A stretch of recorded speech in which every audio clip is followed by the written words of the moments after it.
Telenovela PH. Love, romance, fantasy. Kwentong aabot sa puso at imahinasyon.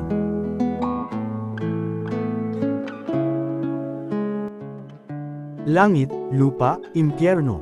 Book 6, Ang Digmaan ng Dragon Blood. Episode 2, Ang Kambal ni Dragon. Unti-unting lumino ang kalangitan. Nawala na ang naglalagablab na apoy. Hamina na rin ang nagyayelong hangin na bumabalot sa buong syudad. At sa unang pagkakataon matapos ang matinding labanan, naging tahimik ang paligid, habang ang mga abo ni Dragon ay unti-unting tinatangay ng hangin sa gabi. Samantala, nakatayo pa rin si Jerome sa gitna ng wasak na kalsada. Tahimik, ngunit ramdam niya ngayon ang matinding pagod sa kanyang katawan. Mabigat ang kanyang paghinga, at bawat galaw niya, parang may matinding sakit na kumakalat sa kanyang mga kalamnan. Unti-unti niyang tiningnan ang kanyang mga kamay. Hindi pa rin siya makapaniwala sa kapangyarihang pinakawalan niya kanina. Habang sa likuran niya, tahimik namang nakatingin si Anne. At sa unang pagkakataon matapos ang lahat, may maliit na ngiti ng sumili sa kanyang mga labi. Dahil ligtas si Jerome. Anne, anak. Biglang umalangaw-ngaw ang boses ng kanyang ina. Napalingon si Anne. Mabilis na lumapit ang kanyang mga magulang habang bakas pa rin sa mukha ng mga ito ang matinding pag-aalala. Agad siyang niyakap ng kanyang ina. Salamat sa Diyos, naiiyak nitong sabi. Habang ang kanyang ama naman ay tahimik na tumingin kay Jerome. Hindi niya alam kung paano pasasalamatan ang binata. Dahil alam niyang, kung hindi dahil dito, maaaring wala na sila ngayon. Samantala, sa kabilang bahagi ng kalsada, tahimik lamang na nakatingin si Don Rafael sa kalangitan. Malalim ang iniisip nito, habang ang malamig na hangin ay marahang umiihip sa kanyang paligid. At kahit natalo na si Dragon, hindi pa rin nawawala ang kaba sa kanyang dibdib. Dahil malakas ang kutob niya, hindi pa ito tapos. Unti-unti niyang ipinikit ang kanyang mga mata, habang bumabalik sa isip niya ang mga sinaunang kwento tungkol sa Dragon Blood. At ang alamat tungkol sa dalawang marka, ang apoy, at ang yelo. Hindi pa ito ang katapusan, mahina niyang bulong. Unti-unti siyang napatingin kina Jerome at Anne. At doon, mas lalo niyang naramdaman, na nagsisimula pa lamang ang tunay nilang kapalaran. Ang kapalarang maaaring magligtas, o tuluyang sumire sa buong mundo. Tahimik lamang na nakatingin si Don Rafael kay Jerome. At kahit pilit nitong itinatago, nakikita niyang hirap na ang binata. Dalhin ninyo siya, seryoso nitong utos sa kanyang mga tauhan. Agad namang kumilos ang mga anino ng Sevilla. Maya-maya, sunod-sunod na dumating ang may itim na sasakyan sa paligid. Habang ang ilan sa mga tauhan ay mabilis na lumapit kay Jerome upang tulungan ito. Bahagyang napayuko si Jerome habang hawak ang kanyang dibdib. Ngayon niya nararamdaman ang epekto ng kapangyarihang ginamit niya. Parang ubos na ubos ang buong katawan niya. Ngunit sa kabila noon, napatingin pa rin siya kay Anne. Tahimik ang paligid sa pagitan nilang dalawa, habang ang malamig na hangin ay marahang umiihip sa gabi. Tapos na, Anne, mahina niyang sabi. May pagod ngunit may lambot ang kanyang boses. Unti-unti siyang lumapit dito kahit hirap maglakad. At gusto kong sumama ka sa amin. Nanlaki ng bahagya ang mga mata ni Anne. Maging ang kanyang mga magulang ay natahimik. Dahil alam nilang, hindi na ordinaryong buhay ang naghihintay sa kanilang anak matapos ang gabing iyon. Tahimik lamang na yumuko si Anne. At pagkatapos ng ilang segundo, dahan-dahan siyang umiling.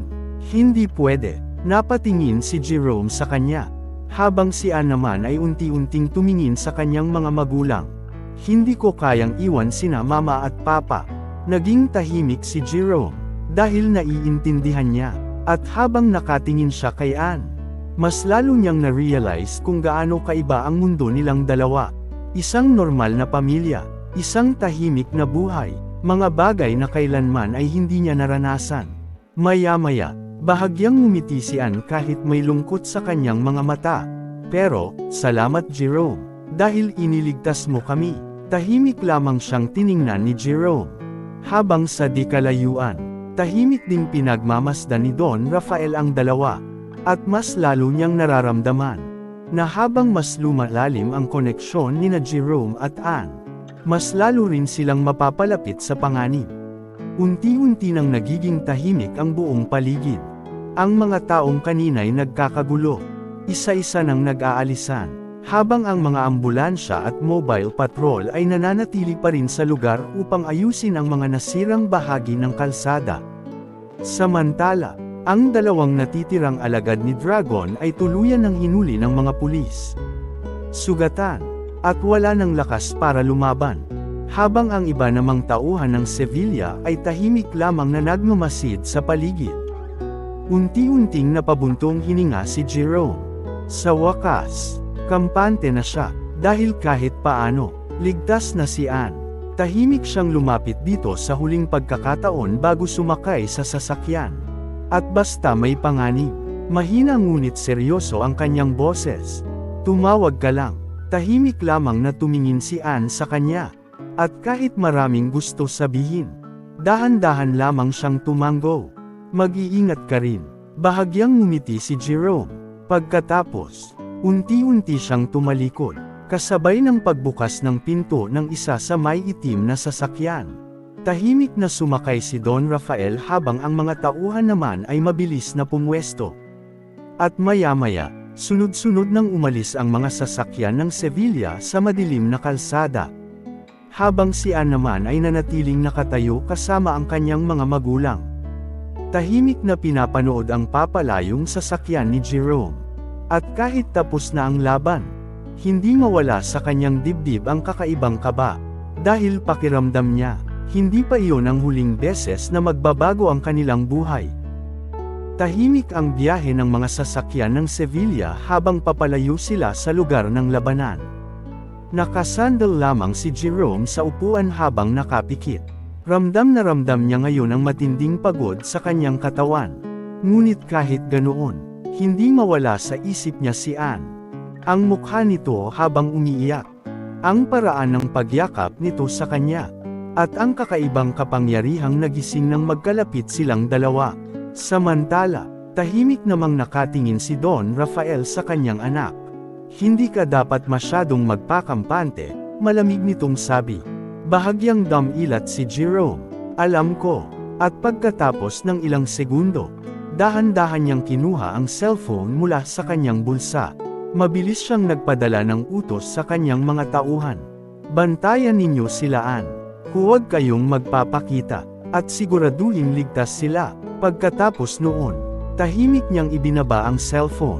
Hindi alam ni Anne ang tungkol dito. At hindi niya rin balak sabihin. Dahil kilala niya ito, hindi sanay si Anne sa madilim at mapanganib na mundong ginagalawan niya. At alam niyang, kapag nalaman nitong may mga taong lihim na nagbabantay sa kanila, mas lalo lamang itong matatakot. Kaya mas pinili ni Jerome na protektahan ito mula sa malayo. Tahimik, hindi nagpapakita, ngunit laging handang kumilos kapag may panganib.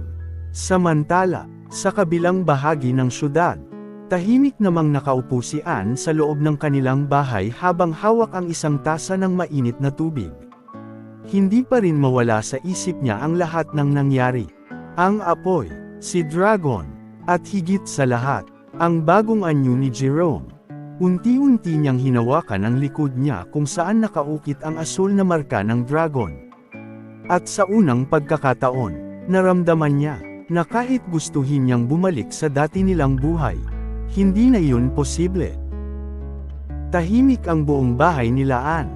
Habang sa labas, patuloy pa ring bumubuhos ang mahinang ulan. Samantala, tahimik lamang na nakaupo si Anne sa sala habang malalim ang iniisip. Hindi pa rin mawala sa isip niya ang mga nangyari. Ang apoy sa kalangitan, ang anyo ni Dragon, at si Jerome, na parang ibang tao ng gabing iyon. Maya-maya, biglang tumunog ng sunod-sunod ang kanyang cellphone. Ting, ting, ting. Nanlaki ng bahagya ang mga mata ni Anne. Pagtingin niya, halos puro missed calls at messages ang laman nito. Mula kina Laika, Kathy, at Sarah. Mabilis niyang binuksan ang group chat nilang magkakaibigan. At agad bumungad ang sunod-sunod na messages. Ann, nasaan ka, Laika? Okay ka lang ba, Kathy? Grabe si Jerome, Sarah. Kasunod noon, may ipinadalang video si Sarah. At nang buksan iyon ni Ann, nanlaki ang kanyang mga mata. Dahil kitang-kita sa video, ang buong nangyari kanina, si Dragon na lumilipad sa kalangitan. Ang napakalaking apoy, at si Jerome, na lumulutang habang nakaharap kay Dragon. Maging ang paglitaw ng marka sa kanyang likod, ay malinaw na nakunan. Hindi maaari, mahina niyang bulong. Nanginginig niyang pinanood ang video habang ang mga tao sa paligid ay sumisigaw sa takot. At sa dulo ng video, kitang-kita kung paano nilamon ng dambuhalang apoy si Dragon sa kalangitan. Tahimik na napalunok si Ann. Dahil ngayon niya na-realize, hindi na lihim ang lahat. Dahil sa panahon ngayon, isang video lamang, at kayang malaman ng buong mundo ang katotohanan. Maya-maya, muling nag-message si Laika. Ann, sino ba talaga si Jerome? At sa pagkakataong iyon, hindi alam ni Ann kung paano magpapaliwanag. Tahimik ang buong bahay nila Ann matapos niyang mapanood ang video. Dahan-dahan niyang ibinaba ang cellphone sa kanyang kondangan. Habang ang sunod-sunod na notifications ay patuloy pa ring pumapasok. Mga tanong, takot, pagkalito, at mga video ng nangyari kanina. Ngunit wala siyang lakas para sumagot. Hindi pa niya kayang ipaliwanag ang lahat. Dahil kahit siya mismo, hindi rin alam ang buong katotohanan. Tahimik niyang hinawakan ang kanyang likod kung saan naroon ang asul na marka ng dragon. At sa bawat paghipo niya rito, mas lalo lamang siyang naguguluhan. Jerome, mahina niyang bulong. Samantala, sa kabilang bahagi ng syudad, tuluyan nang nakabalik sina Jerome sa Sevilla Mansion. Tahimik ang buong mansyon, ngunit ramdam ang bigat ng nangyari. Habang ang mga tauhan ay abalang gumagalaw sa paligid.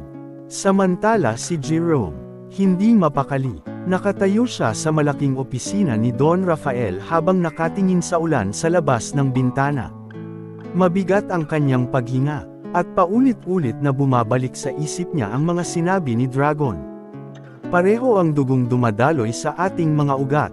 Kasabay noon, unti-unti niyang naalala ang asul na marka ni Ann.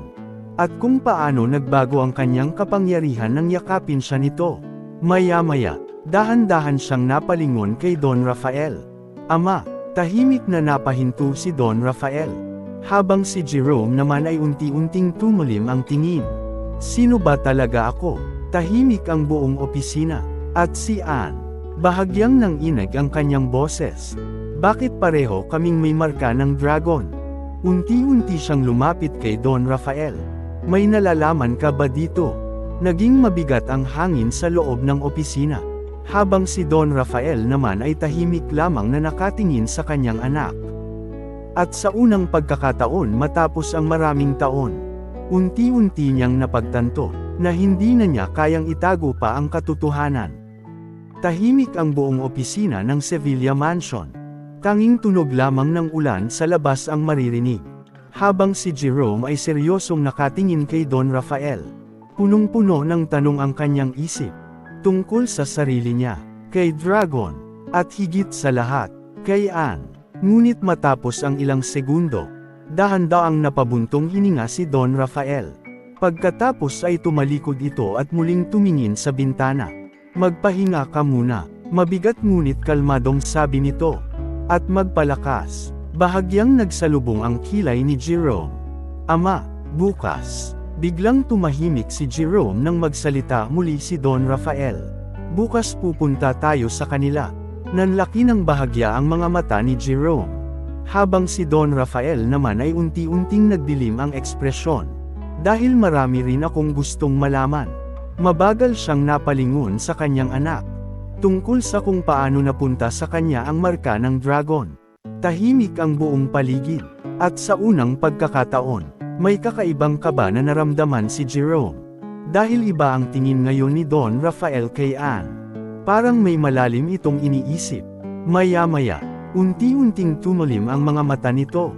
At may kutob ako. Bahagyang huminto si Don Rafael. na hindi niya tunay na mga magulang ang mga iyon. Nanlaki ang mga mata ni Jerome. What? Ngunit hindi na sumagot si Don Rafael. Tahimik lamang itong muling tumingin sa ulan sa labas ng bintana. Habang sa kanyang isip, unti-unting bumabalik ang isang alaala mula sa nakaraan. Isang batang babaeng may asul na marka, at isang gabing nababalot ng apoy at dugo, na pilit niyang kinalimutan sa loob ng maraming taon. Mabilis na lumipas ang gabi sa Sevilla Mansion. At kinaumagahan, unti-unting namulat ang mga mata ni Jerome. Tahimik niyang tiningnan ang kisame ng kanyang kwarto habang sinisikap alalahanin ang mga nangyari kagabi. Ang laban kay Dragon, ang kapangyarihang nagising sa loob niya. At si Anne, maya-maya, dahan-dahan siyang bumangon mula sa kama. At doon niya napansin, parang walang nangyari sa kanyang katawan. Ang mga sugat niya kagabi, tuluyan nang naghilom. Maging ang malalalim na sugat sa kanyang mga kamay ay naglaho na parang hindi kailanman umiral. Nanlaki ng bahagya ang kanyang mga mata. Tahimik niyang hinawakan ang marka sa kanyang likod. At agad niyang naramdaman, mainit pa rin ito, parang may buhay na enerhiyang patuloy na dumadaloy sa loob ng kanyang katawan. Kapangyarihan ng marka, mahina niyang bulong. At doon niya lalo na-realize, na habang tumatagal, mas lalo siyang nagiging hindi normal. Samantala, sa ibaba ng mansion, tahimik nang naghihintay si Don Rafael sa tabi ng isang itim na sasakyan. Habang ang ilang tauhan naman ay nakapwesto na sa paligid. Maya-maya, dahan-daang bumaba si Jerome. At nang makita siya ni Don Rafael, bahagya itong tumango. Mukhang mabilis kang ang gumaling. Tahimik lamang na tumango si Jerome. Ngunit halatang marami pa rin siyang iniisip. Maya-maya, pareho silang sumakay sa sasakyan. At unti-unting yumandar ang convoy palabas ng Sevilla Mansion. Habang nasa loob ng sasakyan, tahimik lamang si Jerome habang nakatanaw sa bintana. Habang si Don Rafael naman ay seryoso ang mukha. Parang naghahanda sa isang bagay na matagal na niyang kinatatakutan. Jerome, napalingon ang binata sa kanya. At kahit anong mangyari mamaya, unti-unting tumalim ang tingin ni Don Rafael. Kailangan mong manatiling kalmado, nagsalubong ang kilay ni Jerome. Dahil ngayon, mas lalo niyang nararamdaman, na maaaring mabago ng araw na iyon. Ang lahat ng alam nila tungkol kay Anne. Mabilis na tumatakbo ang convoy ng Sevilla sa gitna ng tahimik na umaga. Habang nasa loob ng sasakyan, tahimik lamang si Jerome, ngunit halatang hindi mapakali. Paulit-ulit niyang iniisip ang mga sinabi ni Don Rafael kagabi. May kutob ako na hindi niya tunay na mga magulang ang mga iyon. At habang mas iniisip niya iyon, mas lalo siyang kinakabahan. Samantala, tahimik namang nakaupo si Don Rafael habang nakapikit. Parang may malalim itong iniisip. Maya-maya, unti-unting bumagal ang mga sasakyan. Hanggang sa huminto ang convoy sa tapat ng bahay nila Anne. Tahimik agad na bumaba sina Jerome at Don Rafael. Kasunod ang ilang tauhang nanatiling nasa paligid bilang bantay. Pagtingin ni Jerome sa bahay, parang normal lamang ito, tahimik, simple, at malayong-malayo sa mundong kinalakihan niya. Ngunit habang nakatingin siya rito, mas lalo niyang naiisip, paano napunta rito si Anne? At bakit may dragon mark ito? Maya-maya, lumabas mula sa pintuan si Miguel Rivera. Bahagya itong nagulat nang makita sina Jerome at Don Rafael. Kasunod namang lumabas si Susan Rivera. At sa likod ng mga ito, dahan-daang lumabas si Anne. Nanatiling tahimik ang lahat sa loob ng ilang segundo. Habang si Don Rafael naman ay seryosong nakatingin kay Anne. Partikular, sa likod nito, parang may hinahanap siya. At bakit po kayo nandito? Tanong ni Miguel. Magalang ngunit halatang kinakabahan. Maya-maya, dahan-daang humakbang pasulong si Don Rafael. May kailangan lang kaming malaman. Tumahimik ang paligid. Habang si Jerome naman ay tahimik na nakatingin kay Anne. At doon niya napansin, parang kinakabahan din ito. Unti-unting tumalim ang tingin ni Don Rafael kay Miguel at Susan. At umaasa ako, mabigat ang boses nito. Magsasabi kayo ng totoo. Biglang nag-iba ang ekspresyon ng mag-asawa. At sa sandaling iyon, doon nagsimulang maramdaman ni Jerome, na may malalim ng lihim na matagal nang itinatago ang pamilya ni Anne. Tahimik ang buong sala, walang nagsasalita, habang nakaupo sina Don Rafael at Jerome sa tapat ng mag-asawang Rivera. Samantala si Anne naman ay nakaupo sa tabi ng kanyang ina. Punong-puno ng tensyon ang paligid. At umaasa akong magsasabi kayo ng totoo. Matigas na sabi ni Don Rafael. Napayuko si Miguel Rivera, habang si Susan naman ay mahigpit na nakahawak sa kamay ni Anne. Ano pong ibig ninyong sabihin? Tanong ni Miguel. Ngunit hindi na ito pinatapos ni Don Rafael. Hindi ninyo siya tunay na anak, hindi ba? Parang tumigil ang oras. Nanlaki ang mga mata ni Anne. Ano? Mabilis siyang napatingin sa kanyang mga magulang. Papa, Mom. Ngunit walang sumagot. Unti-unting napuno ng luha ang mga mata ni Susan. Habang si Miguel naman ay napabuntong hininga. Parang isang lihim na matagal na niyang pasan. At sa wakas, hindi na niya kayang itago pa. Tama siya, mahina nitong sabi.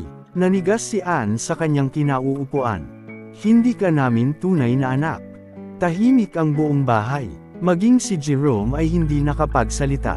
Habang si Anne naman ay parang nawalan ng boses. Pero, nanginginig ang kanyang mga labi. Paano? Maya-maya, dahan-daang nagsalita si Miguel. Noong bata ka pa, tricycle driver ako noon. Tahimik na nakinig ang lahat. Isang gabi, may babae akong naging pasahero. Unti-unting bumigat ang kanyang boses. Takot na takot siya. Paulit-ulit siyang lumilingon sa likod namin habang may karga siyang sanggol. At habang ikinukwento niya iyon, parang bumabalik sa kanya ang alaala. Umuulan noon. Hindi ko alam kung sino ang hinahanap niya o kung sino ang humahabol sa kanya. Pero halatang desperado siya. Tahimik ang lahat. At nang makarating kami sa dulo ng baryo, unti-unting napayuko si Miguel. Inabot niya sa akin ang sanggol. Nanlaki ang mga mata ni Anne. Ang sanggol na iyon, mahina nitong sabi. Ikaw, tumulo ang luha sa mga mata ni Susan. At pagkatapos, tumakbo ang babae palayo. Hindi ko na siya nakita kailanman. Hindi siya bumalik. At wala rin siyang iniwang pangalan. Tahimik ang buong sala. Tanging tunog lamang ng hangin pumapasok sa bintana ang maririnig. At mula noon, ngumiti ng bahagya si Miguel habang nakatingin kay Anne. Pinalaki ka namin na parang tunay naming anak. Dahil para sa amin, anak ka namin. Tuluyan ng napaluha si Anne. Dahil kahit hindi sila magkadugo, hindi kailanman nagkulang ang pagmamahal ng mga ito. Ngunit habang tahimik ang lahat, napansin ni Don Rafael ang isang bagay. May kulang sa kwento. At ang babae, tanong nito, may iba pa ba siyang sinabi bago siya umalis? Napaisip si Miguel. Tahimik. Parang pilit inaalala ang isang bagay na matagal nang nalimutan. At maya-maya, unti-unting nanlaki ang kanyang mga mata. Dahil may isang pangungusap pala siyang naalala. Isang bagay na sinabi ng babae bago ito naglaho sa dilim. Kapag lumitaw ang marka sa kanyang likod, darating ang araw na hahanapin siya ng mga dragon. At sa sandaling iyon, nanlamig ang buong silid. Natahimik ang buong sala matapos marinig ang huling sinabi ni Miguel Rivera. Kapag lumitaw ang marka sa kanyang likod, darating ang araw na hahanapin siya ng mga dragon. Nanigas sina Jerome at Anne. Maging si Don Rafael ay hindi agad nakapagsalita. Makalipas ang ilang sandali, nagsalita siya. May naaalala ka pa ba tungkol sa babaeng iyon? Pumikit si Miguel, pilit inaalala ang pangyayaring mahigit 18 taon na ang nakalipas. May suot siyang puting balabal, at may sugat siya sa balikat. Halatang matagal na siyang tumatakbo. Bago siya umalis, paulit-ulit niyang sinasabi. Bahagyang nanginag ang boses ni Miguel. Protektahan ninyo ang batang ito. Siya ang pag-asa ng dalawang mundo. Nanlaki ang mga mata ni Jerome. Dalawang mundo. Mahina niyang tanong. Tumango si Miguel. Iyon lang ang natatandaan ko. Napayuko si Anne habang pumapatak ang kanyang mga luha. Kahit hindi ninyo ako tunay na anak. Lumapit siya kina Miguel at Susan at mahigpit silang niyakap. Salamat dahil pinalaki ninyo ako at minahal na parang tunay ninyong anak. Napaluha rin ang mag-asawa. Walang magbabago, anak, sabi ni Susan habang hinahaplos ang buhok ni Anne. Anak pa rin ang turing namin sayo. Tahimik na napangiti si Jerome habang pinagmamasdan sila. Ngunit si Don Rafael ay nanatiling seryoso. May isang bagay ang gumugulo sa kanyang isip. Kung ang babaeng iyon ay tumatakas, sino ang humahabol sa kanya? At bakit alam nitong darating ang mga dragon? Maya-maya, dahan-dahan niyang inilabas sa bulsa ang isang lumang kwintas. May nakaukit dito na simbolong halos kapareho ng asul na marka sa likod ni Anne. Napansin iyon ni Jerome. Ama, saan mo nakuha iyan? Mahigpit na hinawakan ni Don Rafael ang kwintas. Panahon na, mahina niyang sabi. Panahon na para hanapin natin ang pinagmulan ng simbolong ito. At sa di kalayuan, sa loob ng isang madilim na silid, nakangiting pinagmamasdan ng misteryosong wizard ang isang lumang salamin na nagpapakita kina Jerome at Anne. Sa wakas, mahina nitong bulong. Nagsimula na ang paghahanap sa nawawalang tagapagmana. Nagningning ang kanyang mga mata. Dumating na ang oras para lumabas ang mga lihim na itinago sa loob ng maraming siglo. Tahimik ang buong sala. Walang sinuman ang nagsasalita matapos ang revelasyon na ampon si Anne. Mabigat ang bawat paghinga, habang si Don Rafael ay tila may malalim na iniisip. Unti-unti niyang binalikan sa isip ang bawat salitang sinabi ni Miguel Rivera. May suot siyang puting balabal, may karga siyang sanggol, at tumatakbo siya na parang may humahabol. Biglang nanlaki ang mga mata ni Don Rafael. Parang may isang alaalang matagal nang nakabao ng muling nabuhay. Mabilis niyang kinuha ang kanyang cellphone. Tahimik siyang naghanap sa photo gallery. Isa-isang dumaan ang mga lumang larawan. Hanggang sa huminto siya sa isang litrato. Isang babaeng nakasuot ng puting damit. Maganda ang mukha, ngunit bakas ang lungkot sa kanyang mga mata. Tahimik na iniabot ni Don Rafael ang cellphone kay Miguel. Tingnan mo itong mabuti. Ito ba ang babaeng nag-iwan sa iyo ng sanggol? Matagal na pinagmasdan ni Miguel ang litrato. Unti-unti siyang nanlaki ang mga mata. Pagkatapos ay dahan-dahan siyang tumango. Siya nga, hindi na siya nag-atubili. Hindi ako maaaring magkamali. Siya ang babaeng sumakay sa tricycle ko 18 taon na ang nakalipas. Tahimik ang buong sala. Nanlungo si Anne. Habang si Jerome naman ay napatingin sa ama. Dahan-daang ibinaba ni Don Rafael ang cellphone. Mabigat ang kanyang buntong hininga. Monica. Mahina niyang sambit. Si Monica ang babaeng nasa larawan. Napakunot ang noo ni Jerome. Kilala mo siya, ama. Unti-unting tumingin si Don Rafael sa kanyang anak. Punong-puno ng lungkot ang kanyang mga mata. Oo, si Monica. Sandali siyang tumigil bago ipinagpatuloy. Ang kakambal ni Ramon. Lalong naguluhan si Jerome. Sino naman si Ramon, ama? Tahimik na ipinikit ni Don Rafael ang kanyang mga mata. At nang muli niya itong idilat, mabigat niyang sinabi ang katotohanang magpapabago sa lahat. Si Ramon. Siya si Dragon. Parang huminto ang oras. Nanlaki ang mga mata ni na Jerome at Anne. Maging sina Miguel at Susan ay hindi makapaniwala. Kung gayon, ang babaeng nagligtas kay Baby Anne noon, ay kapatid ng mismong halimaw na nakalaban nila. At sa unang pagkakataon, mas lalo pang lumalim ang misteryong bumabalot sa tunay na pinagmulan ni Anne.